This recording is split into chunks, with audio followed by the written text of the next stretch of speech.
quiero preguntaros, hoy salía la noticia, bueno, ya el otro día os vi, Pedro Miguel, Gustavo, estuvisteis comentando con mi compañero José de la Morena, tema de ese éxodo que está viendo las empresas chinas, relocalizando, ¿no?, esa manufacturera.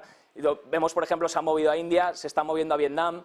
Hoy teníamos la noticia también que Foxconn, que de hecho produce, es uno de los mayores proveedores de Apple, está planeando abrir una nueva fábrica en India, invirtiendo en una nueva fábrica en India. ¿Qué opináis de todo este éxodo que está viendo las empresas? ¿Va a tardar? ¿Es eficiente? ¿Sirve de algo? ¿Y cómo deben posicionarse los inversores en cuanto a todos estos movimientos? Porque pasamos de un modelo que ha funcionado durante varios años, donde esa globalización y donde todo se producía en China, y ahora parece ser que todo el mundo quiere hacerlo made in India o Vietnam. Gustavo, ¿cómo lo ves? No, yo lo veo estupendo. Todo lo que sea libre mercado y libre elección me parece fantástico, ¿no? Hemos tenido la noticia reciente de que Ferrovial se ha marchado a los Países Bajos buscando más seguridad jurídica, una mejor predisposición fiscal a futuro y bueno, y vamos a ver movimientos en ese sentido, en tanto en cuanto el ataque a la globalización se produzca en muchos países o la inseguridad jurídica se produzca en muchos países, ¿no? España es un país tremendamente inseguro jurídicamente y vamos a tener más movimientos como el de Ferrovial los próximos años si la senda sigue como la que está siendo, ¿no? Que no es otra que la de expulsar la riqueza y el talento que tenemos en este país, ¿no? Pedro Miguel, ¿opiniones? Yo creo que lo que está sucediendo con respecto a las empresas que se deslocalizan en China y demás, eso forma parte de una guerra comercial entre Estados Unidos y China y nos hemos de preparar. Esto va a ser largo y va a durar.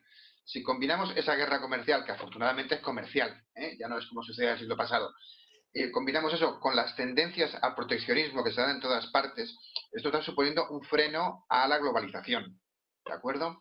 Incluso los más liberales, y yo siempre me he considerado muy liberal, hemos salido un poquito menos liberales de esta última crisis. Entonces, ciertos resquemores hacia la actitud de China, ciertas actitudes de invertir no donde sea más eficiente económicamente, sino donde está mi aliado político, todos esos movimientos relacionados con la guerra comercial nos vamos a tener que acostumbrar. Yo creo que van a ir a más. Y desde un punto de vista liberal, eso, Adam Smith juega poco en esta partida, ¿vale? Hay una serie de conflictos entre Estados Unidos y China, hay una tendencia al proteccionismo y nos vamos a tener que acostumbrar. Muchas gracias, Pedro Miguel. Rodrigo, ¿lo ves igual? ¿Nos vamos a tener que acostumbrar a esta tensión entre Estados Unidos y China? ¿Cómo lo enfocamos como inversores? Yo estoy bastante de acuerdo con lo que ha dicho el profesor y los dos profesores, Gustavo, y el tema también es que en China los sueldos de manufactureros, de los obreros, han subido. El otro día me acuerdo de ver números que habían casi triplicado o duplicado los salarios. Entonces, es un proceso natural dentro de las economías que cuando tu ventaja competitiva es producir muy barato, pues al final, cuando empiezas a encarecer los costes laborales, esas fábricas se empiezan a mudar a sitios donde tengan salarios más competitivos. Entonces, China, estamos viendo que está haciendo un proceso similar a Japón en los años 50, 60, que producía mercaderías muy baratas y está empezando a producir pues bienes de mayor valor añadido, como son teléfonos móviles o diseñarlo, los propios procesos, y es lógico que parte de su economía, bueno, pues empiece a no ser tan rentable invertir directamente en fabricar, sino en diseñar.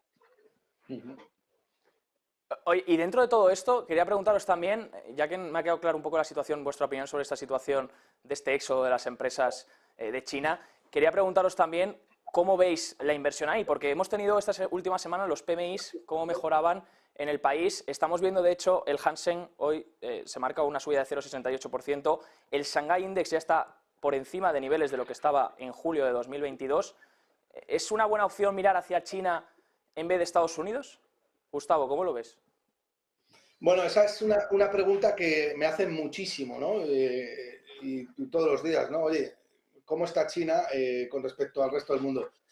Mira, yo no confío mucho en invertir en empresas que están muy lejos de donde tú vives y donde tú eres capaz de alcanzar, de donde eres capaz de conocer, ¿no? Si ya es complicado analizar una empresa española o una empresa europea, no te quiero ni contar una empresa china, que puede ser que su modelo de producción sea muy parecido, pero está lejos, tienen otro tipo de regulación, una cultura distinta, etcétera, etcétera. Dicho esto, parece que China podría estar muy barato, ¿no? Teniendo en cuenta que no ha habido nunca un índice que haya caído más de un 55% y no haya recuperado después. Y eso ha pasado con China, ¿no? Y hay empresas que, bueno, pues que tienen unos balances muy sólidos, son máquinas de generar caja y que parece que están cotizando a múltiplos muy bajos, ¿no?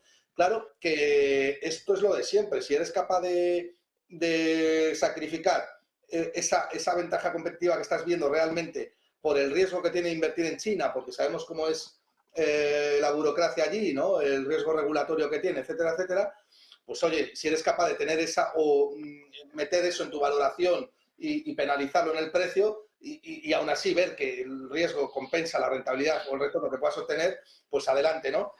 Yo ya te digo que hay muchísimas cotizadas en el mundo y muy baratas en Europa, en Estados Unidos. Para mí no es necesario irse a países que son más lejanos, más complicados de entender y con una burocracia y un riesgo mucho más difícil, pero respeto que haya gente que quiera entrar allí.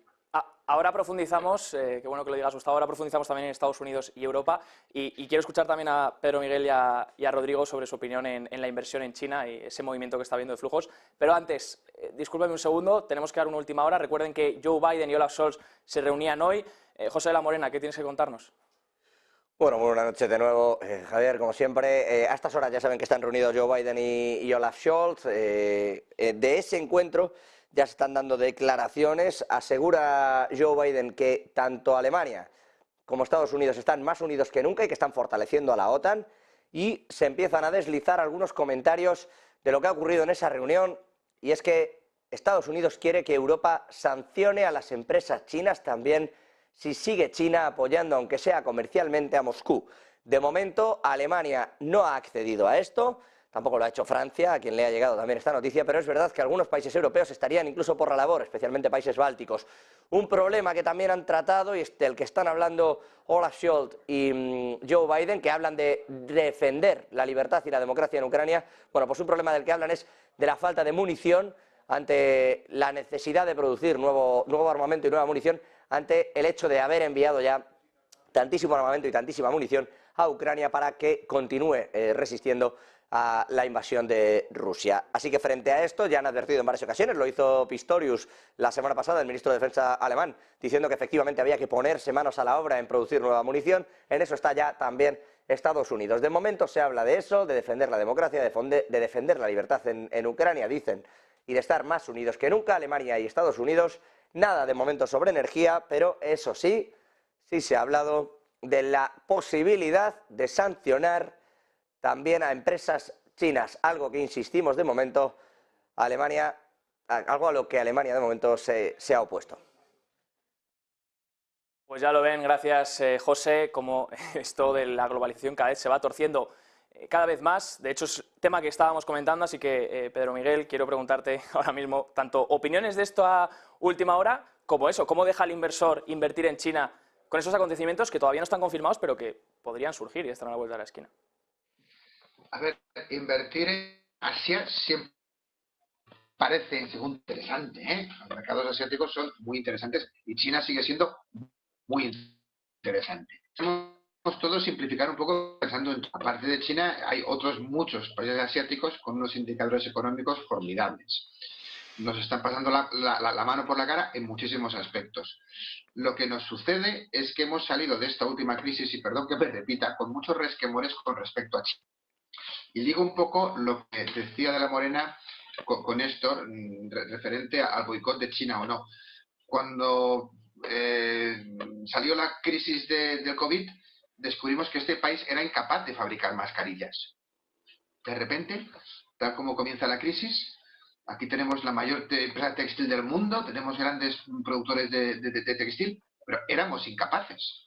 De repente viste a medio gobierno corriendo a buscar intermediarios para comprar mascarillas a los chinos.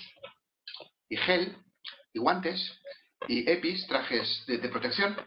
Yo creo que ha sido como una pequeña lección de humildad para todo decir, oye, ¿cuán dependientes somos? China no es aquel país que cobraba muy poco y vivía con un plato de arroz. La carrera de la productividad nos la han ganado hace ya muchos años. Entonces no podemos gastar mucha broma con China. Somos muy dependientes. Uno tiene que saber que no se puede discutir con su banquero. Y China es nuestro banquero. Hemos estado viviendo por encima de nuestras posibilidades gracias a China. Hemos estado emitiendo mucha deuda pública para permitirnos una política muy expansiva. Hemos salido de la crisis con una política muy expansiva gracias a China, que es el gran ahorrador del mundo. Entonces, a China pocas patadas en la espinilla. Lo primero que hay que hacer en economía es realista. Los europeos podemos estar muy orgullosos de lo que hemos hecho con respecto a Ucrania. Y en un año haber conseguido reducir la dependencia energética con respecto a Rusia como lo hemos hecho. Es una cosa que no le damos el valor que tiene, pero es muy importante. De ahí a meternos ahora con las empresas chinas, yo no sé si estaríamos en disposición. Y no sé si te he contestado la pregunta.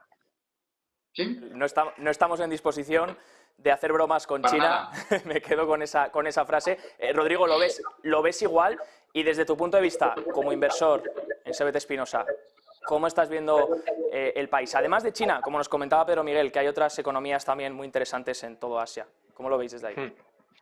A mí China personalmente no me gusta invertir directamente porque yo no me fío de la contabilidad de los chinos. Los chinos son, en general, la contabilidad de las empresas muchas veces se ha visto que son falsas, que la manipulan.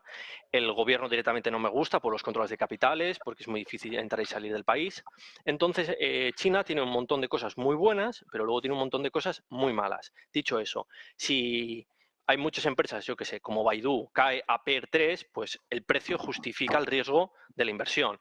Pero yo personalmente preferiría comprar empresas que produzcan bienes y servicios que los vendan a los chinos, como productos de lujo, coches, Rolex, vendérselos a chinos, que invertir directamente en China. Porque me parece que la jurisdicción tiene bastante riesgo. Pero dicho eso, el precio, si el precio cae mucho, siempre puede compensar los riesgos. Y lo que comentábamos de China, comentar que habías dicho que, bueno, que los PMIs, que son el índice manufacturero, cuando sube por encima de 50 es cuando está en expansión. Y es cierto, con la reapertura de China, el PMI último fue como 55-56. Pero esa es la gran apertura china. Yo creo que el PMI, para ver una gran apertura de la economía china que estuviera boyante, deberíamos estar viendo un PMI en 60, 65, en unos niveles. Y realmente han sido bastante decepcionantes. Y bueno, las economías asiáticas, la India es un país que tiene mucho potencial, mucho por crecer y bueno, siempre hay oportunidades por todo el mundo.